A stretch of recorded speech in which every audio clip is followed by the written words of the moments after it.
বন্ধুরা, তোমরা সবাই কেমন আছো? তো আশা করছি যে যেখান থেকে আমার ভিডিওটা দেখছো সবাই অনেক অনেক ভালো আছো। আজকে আমি তোমাদেরকে এই হাকো বা পিসটা কেটে ডিজাইন বানিয়ে দেখাবো। তো তোমরা পুরো ভিডিওটা দেখে ডিজাইনটা শিখে নাও। দেখো, এই লাইলিনটার ওপরেই কিন্তু আমি মাপগুলো বলে দিচ্ছি। তো এইদিকে কিন্তু তোমরা 3 পয়েন্ট করবে, আর উপর থেকে নিচে কিন্তু 3.5 পয়েন্ট করবে। 3.5 থেকে 1 ইঞ্চি ছেড়ে দেবে। ছেড়ে দেওয়ার পর এবার সোজা নিচে যতটা ইচ্ছে 4, 4.5, 5 এরকম ছেড়ে রেখে পয়েন্ট করবে। এই পয়েন্ট কটা আগে বার করে নেবে।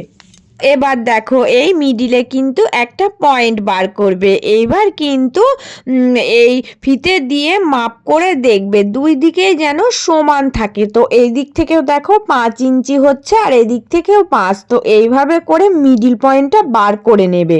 সব দাগগুলো মিলিয়ে দেবে, আর উপরটা কিন্তু রাউন্ড শেপ দিয়ে দেবে। এটা কিন্তু এয়ার হাস্টেস পিঠের মতন হবে, কিন্তু এই পিঠ কাটিংটা আলাদা রকম হবে। তো তোমাদেরকে আমি পুরোটা এঁকে দেখিয়ে দিচ্ছি। তো এবার দেখো, এটা কিন্তু এরকম ভাব এসেছে। এবার কিন্তু এর ওপরেই অন্যরকম ভাবে একটু ডিজাইন টানতে হবে। তো দেখো, উপরের এই লম্বাটা এখান থেকে কিন্তু আমি মাপবো। তো 5 ইঞ্চি যেহেতু আছে, তো 2.5 ইঞ্চিতে আমার মিডিল পয়েন্ট হয়ে যাচ্ছে। এই 2.5 ইঞ্চি থেকে কিন্তু 1/2 ইঞ্চি একটা পয়েন্ট করব। এই দিকেও সেমভাবে মিডিল ভাগ করে 1/2 ইঞ্চি উপরে একটা পয়েন্ট দেব। তো এবার কি করছি দেখো, হালকা রাউন্ড করে কিন্তু আমি দুই দিকেই মিলিয়ে দিচ্ছি। তো দেখো কিভাবে মেলাচ্ছি, সেম এইভাবে করে টানলেই কিন্তু হয়ে যাবে। এটা একটা অন্যরকম সুন্দর ডিজাইন। তো এবার দেখো, আমি তোমাদেরকে এটা কাটিং করে দেখাচ্ছি ডিজাইনটা কেমন এসেছে। তো পুরো ব্লাউজটা দেখো সুন্দর করে কিন্তু আমি এই কাটিংটা করে নিচ্ছি। তো কাটিংটা করে নিয়ে দেখো ডিজাইনটা ঠিক এরকম আসবে। কতটা কিউট লাগছে দেখো, এটা কিন্তু খুব সুন্দর লাগে। তো এই ডিজাইনটা এইভাবে করে তৈরি করে একবার দেখবে, এটাও ভীষণ সুন্দর হয়। এবার লাইলিনটা বসিয়ে এই যে এই হাকো বা পিসটা কিন্তু কেটে নিলেই হয়ে যাবে। তো দুটোই আমি সেম মাপ করে কেটে নেব, দিয়ে এটাকে আমি সুন্দর করে সেলাই করে দেব। আর তারপরে আরও একটা কাজ আছে, সেটাও তোমাদেরকে আমি দেখিয়ে দিচ্ছি।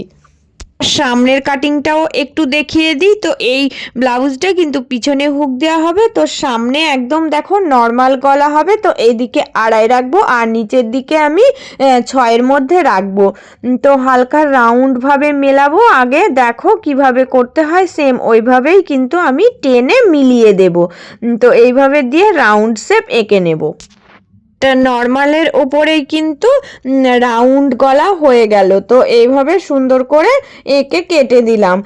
তো দেখো কত সুন্দর এসেছে। তো এইভাবে করে আমি সামনের ডিজাইনটা করে নিলাম। তো হাতের কাটিংটাও দেখিয়ে দিচ্ছি। এটা কিন্তু একটা কুচি দিয়া গ্লাস ঘপুয়াতা যেটা হয় ওই রকমই হবে। তো এই কাটিংটা আমি করে নিয়েছি আগে থেকেই। পাড়গুলো আলাদা করে কেটেছি, আর এই যে এই কুচির কাপড়টা এটাও কেটে নিয়েছি। তো আজকে আর কাটিংটা দেখালাম না, অনেক ভিডিওতেই দেখানো আছে বলে আজকে আমি পুরো ব্লাউজটা রেডি করে তোমাদেরকে দেখাবো। তো এবার দেখো, এই পিঠের ডিজাইনটা কিন্তু আমি তৈরি করে নিয়েছি। এইবার কিন্তু এখানে আমার একটা কাজ আছে, এটা আমি পিছনে হুক দেওয়া করব। তো দেখো নিচের কাটিংটা এইভাবে করে নিয়েছি।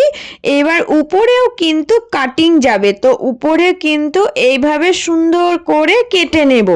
এবার কিন্তু দুটো পট্টি করতে হবে। পট্টি করার পরে একটা হুকের ঘর আর একটা হুকের পট্টি, এইভাবে করে হুকের পয়েন্টগুলো করে নিলেই কিন্তু ব্লাউজটা সুন্দরভাবে রেডি হয়ে যাবে। তো এটা পিছনে হুক দেওয়া ব্লাউজ বলে আমি কিন্তু এইভাবে মানে দুটুকরো করে নিলাম। তো উপরেও সেম কিন্তু আমি দুটো হুক লাগিয়ে দেব, আর নিচে 4টে হুক, তাহলেই কিন্তু আমার ব্লাউজটা রেডি হয়ে যাবে। এবার আমি তোমাদেরকে পুরো ব্লাউজটা রেডি করে এনে দেখাচ্ছি। দেখো কতটা সুন্দর হয়েছে। তো পিছনের হুকগুলো কিন্তু এইরকম ভাবে তৈরি করা হয়েছে। তো দেখো এটাও কিন্তু একটা অন্যরকম স্টাইলের একটা ব্লাউজ হয়ে গেল। এই ব্লাউজটাও কিন্তু খুব সুন্দর হয়। তোমরাও কিন্তু এইভাবে করে ব্লাউজ কাটিং করে বানিয়ে নিতে পারো। তো তোমাদের এই ডিজাইনটা কেমন লেগেছে তোমরা সবাই কমেন্ট করে জানাবে কিন্তু। যারা প্রত্যেক দিন আমার ভিডিও দেখো তাদের অনেক অনেক ভালোবাসা ও শুভেচ্ছা। আর যারা নতুন বন্ধু প্লিজ চ্যানেলটা সাবস্ক্রাইব করে নিয়ে পাশে থেকো। আর সবাইকে কিন্তু অনেক অনেক ভালোবাসা রইলো। তো আমি তোমাদেরকে এরকম নিত্য নতুন ডিজাইন আরও শেয়ার করব। তো সবাই অনেক অনেক ভালো থেকো।